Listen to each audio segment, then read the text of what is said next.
Welcome to the Sports Watchdog Radio Show, hosted by Mason Kern. He keeps his nose to the ground to report on what's trending in professional and college sports, to inform, enlighten, and entertain. And now it's the Sports Watchdog. The Sports Watchdog, Mason Kern.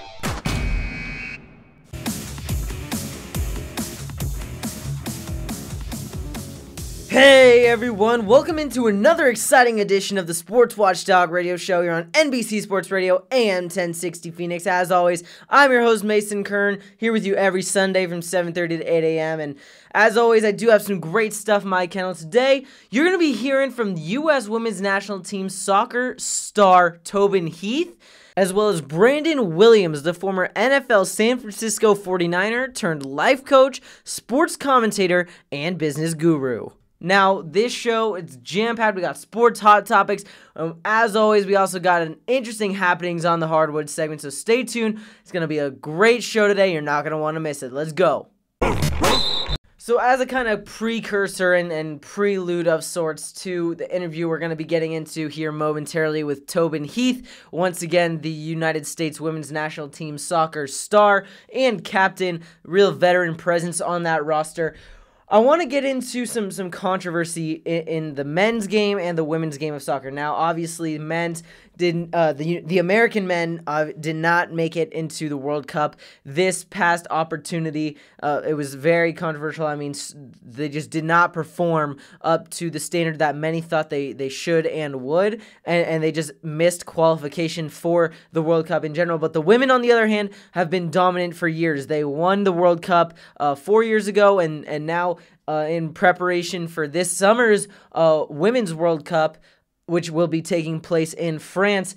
Tobin's going to hit on that a little bit in our interview, but there's some controversy as to whether or not VAR will be in place at the Women's World Cup. Now, FIFA, as of Sunday today, has not declared whether or not VAR will be instituted at the Women's World Cup. Once again, the virtual assistant referee, which was implemented for the first time at the Men's World Cup in this most recent iteration of it. And I mean, some people were more accepting to this system than others, but at the same time, because it was instituted in the men's game, people are now saying that women should have that as a part or an option in the Women's World Cup that's upcoming, and FIFA still has not declared it. So, I mean, obviously a lot of controversy here, whether or not this newly implemented system is going to be implemented in the Women's World Cup, because FIFA's president, Gianni Infantino,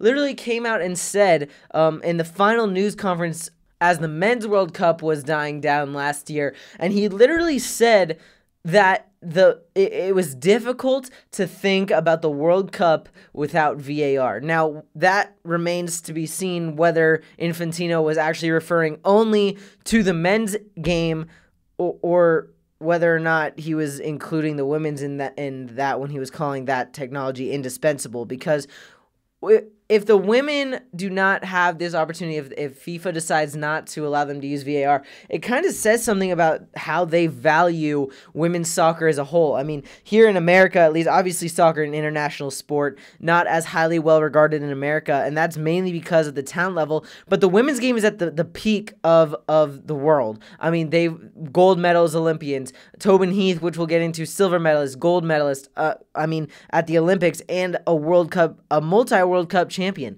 So, I mean, it's hard to think that in America, at least the most dominant team in the world at the peak of their careers, I mean, it's just crazy to see that this sport is not getting the respect that it rightfully deserves. But it'll be interesting to see whether or not VAR is instituted into this summer's upcoming Women's World Cup. And stay tuned to the Sports Watchdog Radio Show to find out and stay updated on the FIFA Women's World Cup. But alright guys, don't go anywhere. The Sports Watchdog Radio Show on NBC Sports Radio, AM 1060 Phoenix. We'll be right back after this commercial break. If you're losing your hair or notice that it's getting thinner, listen closely. You can do something about it without messy lotions or drugs. Now you can get clinically proven hair growth results at home with the HairMax Laser. HairMax delivers nourishing laser light energy to stimulate hair growth right at the roots.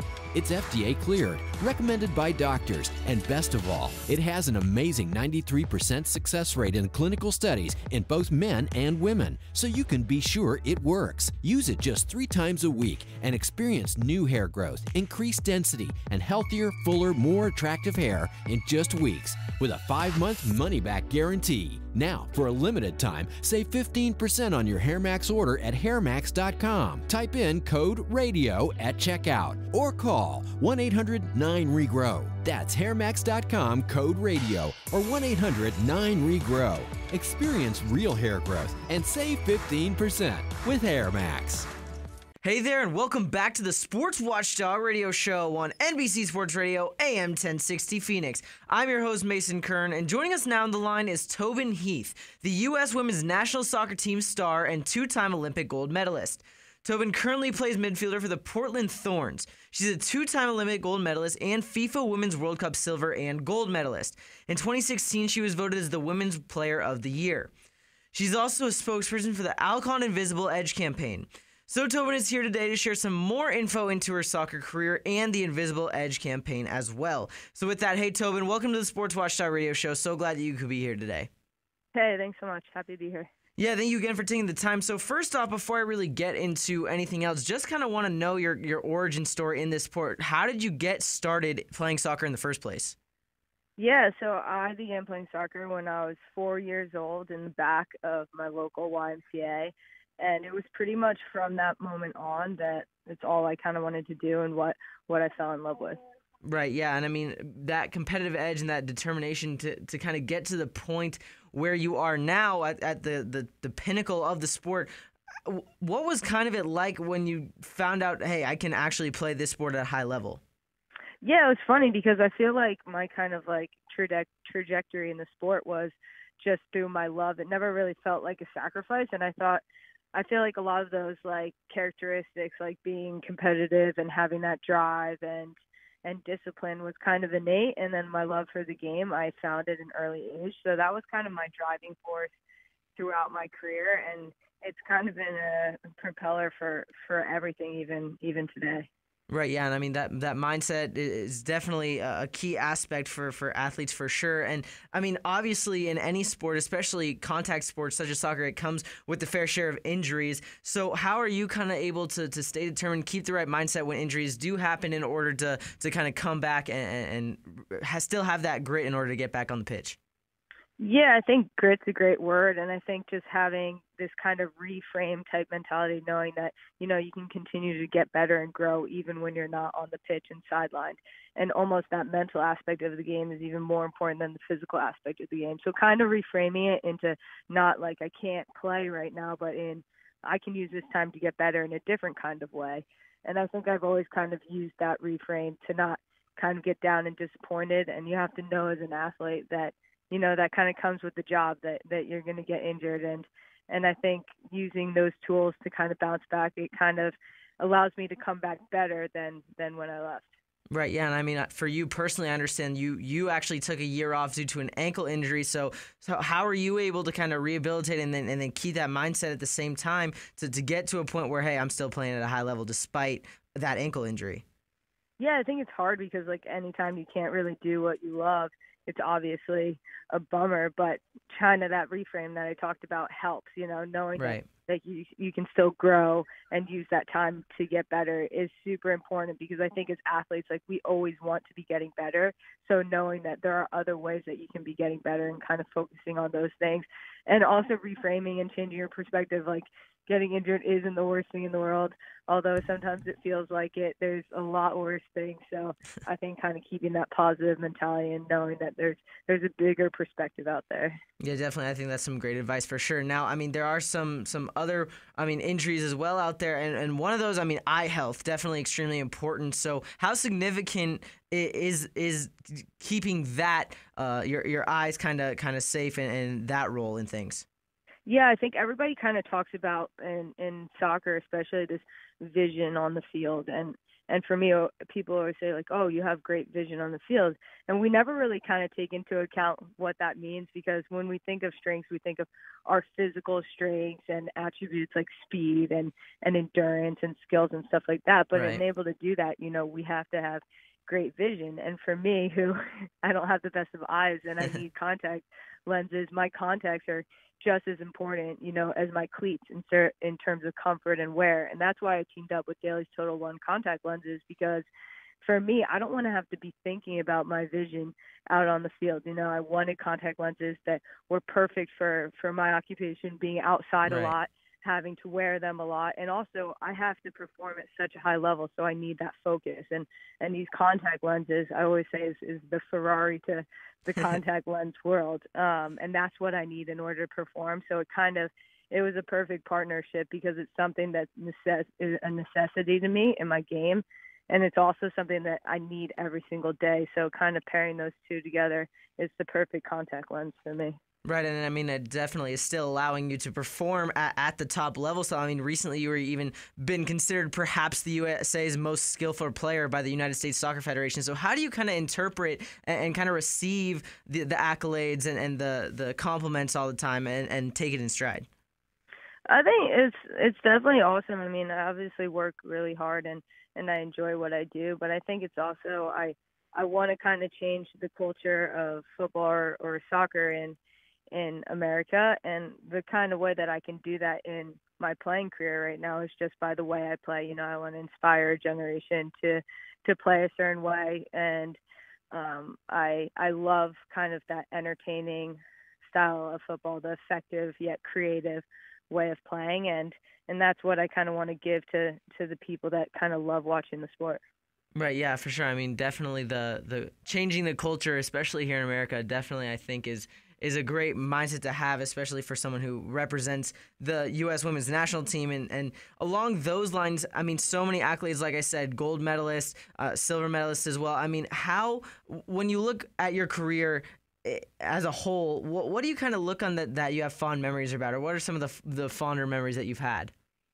I think it's so special to be a part of a team that is just so successful and has such a history of success and of having these really big moments in Olympics and in World Cups, and to be a part of so many of those, I feel really blessed. And it's really cool when, especially during a World Cup, when you've kind of captured the attention of the world, to know that, something kind of crazy, a crazy goal is going to happen, a crazy game's going to happen. And those are the moments that I absolutely love, kind of when the world's watching, and it's almost like everybody's hoping to see something extraordinary, and it Right. always happens. And, I'm looking forward to the World Cup this summer, because I know it's going to be even more of that kind of feeling in France. And I love the big moments. I love playing against the best in like the highest stakes. It's kind of, I feel like, what I live for as an athlete. Right, and it kind of goes back to that mentality, that grit that we were talking about a little earlier. But also, I mean, along the lines of the upcoming World Cup, I mean, how does it feel across the locker room in the women's national team, being the team that's representing America, considering that the men's team didn't have as much success, didn't make their World Cup this past year? Yeah, for sure. I think we have a big kind of responsibility to the country to, continue to be this dominating team that everybody expects from us. I think we love having that kind of expectation for the team. It's something that drives us. Our trainings are so competitive. Our player pool is so competitive because of that history we have and that reputation and the expectations that people have on us. So I think for that, the country kind of propels us with wanting to see us in those big moments, with wanting to see us in the finals. So we love that responsibility, and I think going into this World Cup, it's not gonna be easy. It never is. I think people kind of just expect it to be easy for us, Right. but it's not. It's really, really hard, and it only gets harder, especially having the target on our back from winning the last World Cup. But I think this is a special group of players, and it's going to definitely be a kind of defining team.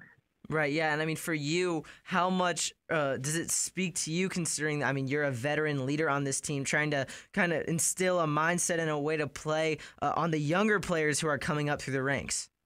Yeah, I love being a veteran. I don't really know when kind of that flip happened. You never really it kind of just happens for Right. you as you get older, and I love that responsibility. I love encouraging my teammates. I love inspiring kind of the younger players and rooting for them. I want them to do great, and I also love the responsibility that comes with being an older player. I love that, in a tough situation, people kind of look to you and depend on you. I love kind of having to be the person that, the rest of the team depends on.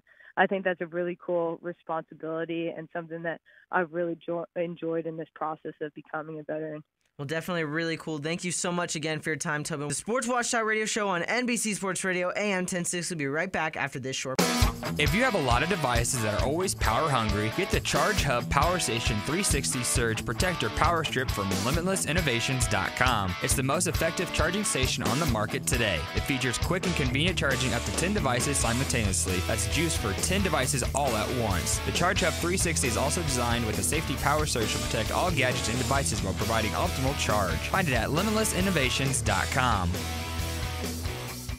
Hey there and welcome back. You're listening to the Sports Watchdog Radio Show on NBC Sports Radio, AM 1060 Phoenix. I'm your host, Mason Kern, and joining me on the line now is Brandon Williams, a former NFL player, certified life coach, and the founder and publisher of Kingdom Man Magazine.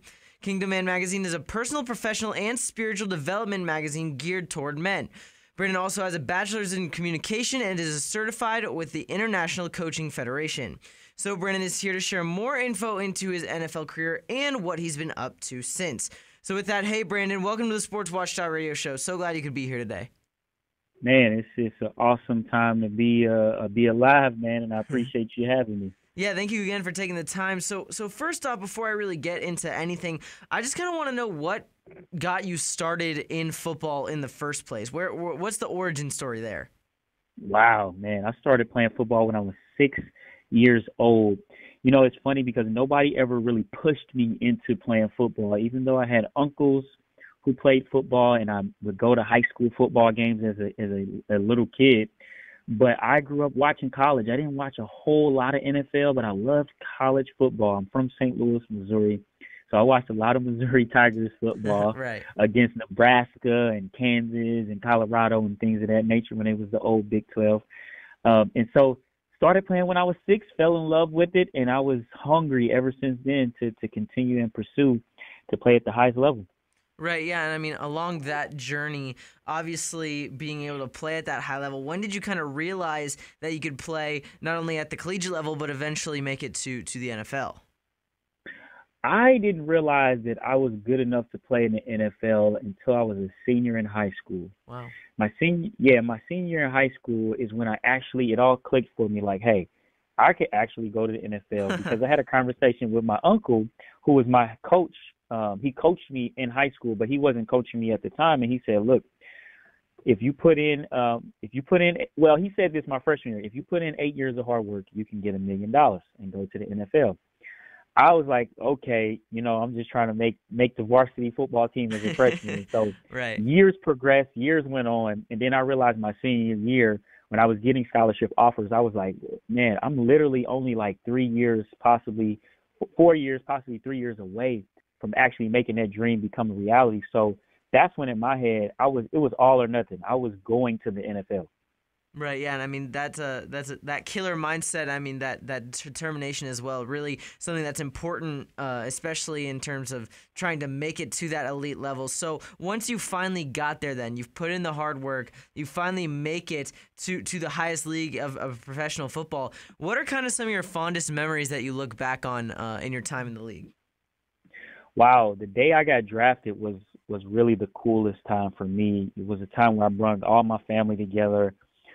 Grandmas, aunties, uncles, cousins, my brother who subsequently, my younger brother, I got two brothers, my youngest of the two who actually went to the NFL and played in the NFL himself, just retired this year. He was there. He was only a young cat. And so that moment was really cool because back at that time in 2006 was when the NFL, the first 3 rounds were on the first day. Right. So you wake up at 8 o'clock in the morning or whatever, and if you're in the 3rd round, you don't end up getting drafted to 9 o'clock. So that's that's kind of how I was. I was up early, excited, so much, just pent up energy. Went to the mall, walked around the mall, hung out with my friends, and then we had this party that started at noon because that's what time the first round got kicked off. And 9 hours later, I got a call from Coach Nolan, who was the head coach at the time of the San Francisco 49ers. And it was a dream come true because growing up, I loved the 49ers. My uncle was a huge 49ers fan, and every year he would send me a 49ers T-shirt. And this was the time when the 49ers was winning like Super Bowl after Super Bowl. Deion Sanders was on the team, Jerry Rice, and Ricky Waters, all these really cool guys. And so he would send me a T-shirt with the different rings on it. And so I was like, wow, that's cool. And so now I got to share that moment with him. He was a huge 49ers fan his whole life, and then I got to share the moment of actually playing for the 49ers with him, so that was really cool. Yeah, I'm sure that was, pretty special for you to kind of bring it full circle like that and be able to play for your uncle's favorite team at the time. Pretty cool for sure. Now, obviously, playing in that type of environment, the NFL, it's not easy. It's never easy in anything you want to do in life. So how are you kind of able to persevere through an NFL career and stay determined to work hard at all times while the competition aspect of it is really still there as well? Yeah, just earlier today I was telling one of the players on the University of Wisconsin football team, I was like, dude, do you realize that your opportunity to go to the NFL, you're about to play against the best of the best. So the best players on the college teams or the players in the NFL, it doesn't get any easier. It only gets harder. Right. And so this opportunity is a once-in-a-lifetime opportunity. You don't have to worry about school. All you have to do is focus on being the best football player that you could possibly be, taking care of your body, making sure you're on time, being responsible for what you have to do. So many times we see in the NFL now guys making mistakes, getting in trouble, and losing that opportunity. And so you don't want to be one of those guys. So like you said, it's not easy. It's so much distraction, so much temptation around you. But if you get around the right people, if you get around people who have your best interests at their heart, that'll make it a lot easier for you. And also, it's about where you get drafted. Like the reality is some organizations are better than other organizations, right, man.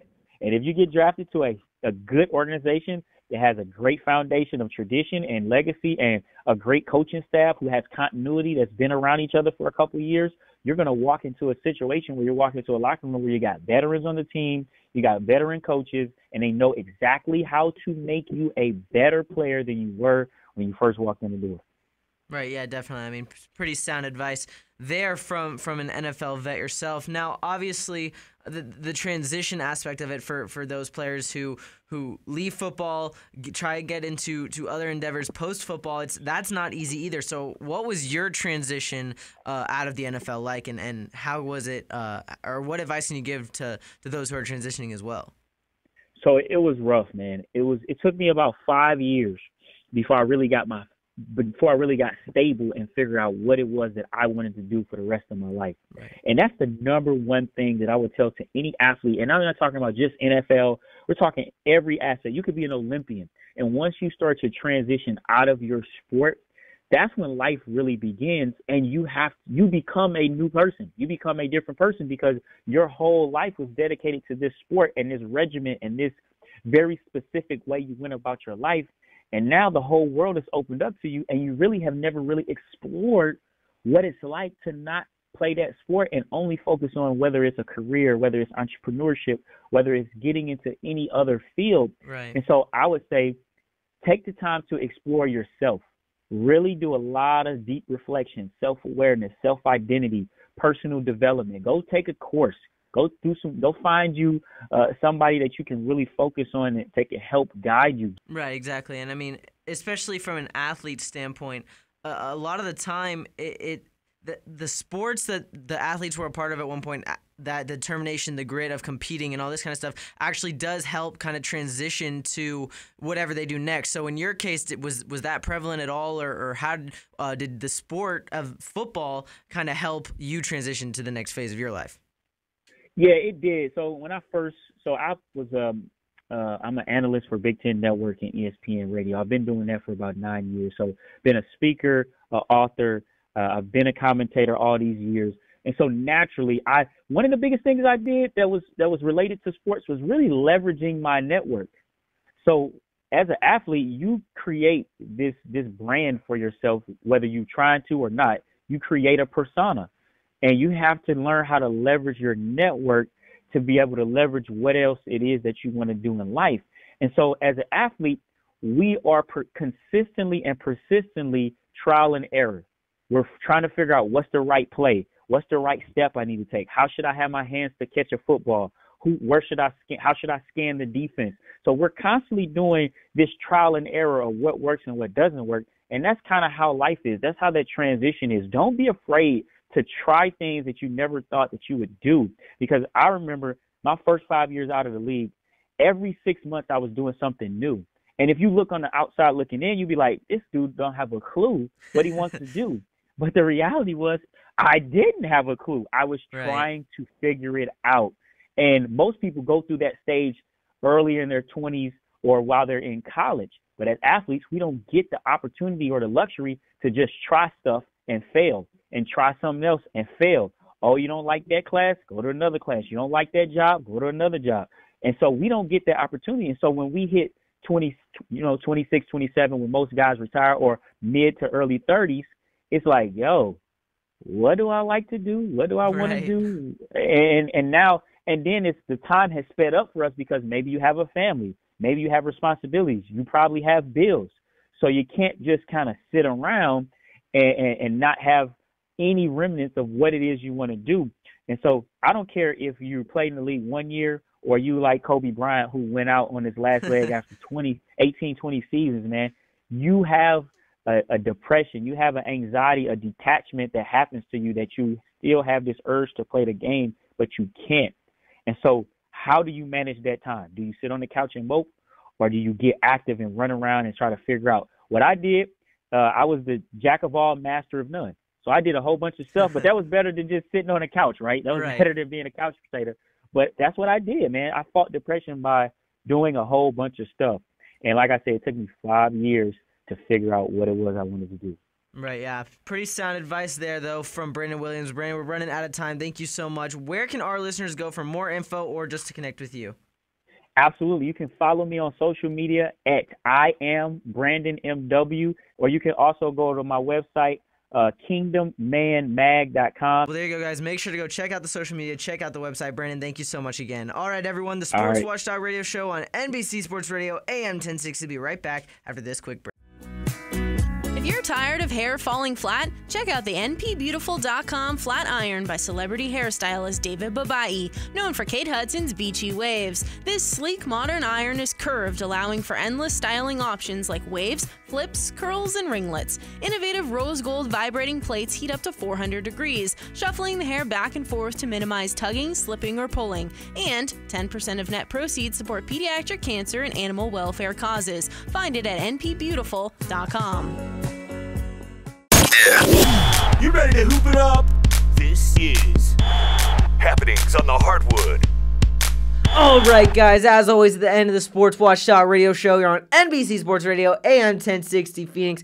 You know what time it is. We're pivoting on over to the hardwood, talking some hoops, and a lot has been going on since the last time we talked to y'all about basketball. I mean, Carmelo Anthony drama. Is he going to reunite with LeBron James? A little banana boat action in LA? Probably not, and it's been reported the Lakers do have no interest in having Carmelo be a part of the Lakers. I mean, he's not been a toxin, that's strong, but he has not been great in the stints he's made recently. After he left New York, obviously went to Oklahoma City, wasn't super great there. Everyone thought, oh, Paul George, Russell Westbrook, and Carmelo Anthony, big three, we're going to win championships. Not one, not two, not three. Okay, not to quote LeBron here. Sorry, guys. But he doesn't really succeed very well there. Moves on then to Houston. Everyone's like, oh, man, James Harden left Oklahoma City, became a big star. We're going to reunite them. We're going to get Chris Paul. And this thing is really just going to blow up. Well, I mean, he was semi-productive. He was like 13.5 points per game, but still just not I mean, Houston's not winning when he's there. So he's kind of been the scapegoat. You kind of feel for him a little bit. Now a free agent. But at the same time, I mean, he has made bank, especially off that like 1-day stint in Atlanta on his buyout option. I mean, that was just unreal. But at the end of the day, I mean, Carmelo, Hall of Famer. I don't think, I mean, at this point, I don't know, should he retire, should he not? That's a conversation for another time. But, I mean, it's kind of difficult to see right now. But in other news, I mean, a lot of action going on in the rankings. The Suns, just don't even get me started. They posting 9 points in an entire quarter, not just once, but twice in like a 2-week span. That, I mean, there's just not much else to say. Whether or not they're tanking in order to get Zion Williamson in the first pick, I mean, there needs to be some serious changes within that Phoenix Suns organization, and they have a lot of work to do if they want to get back on a winning pattern. Well, that's a wrap, everyone. Anybody wanting to connect with me, the Sports Watchdog, on Twitter can do so at @SportsWatchdog, and on Instagram, Facebook, and YouTube as well at The Sports Watchdog. So until next time, keep your eye on the ball. The Sports Watchdog. The Sports Watchdog, Ace and Kern.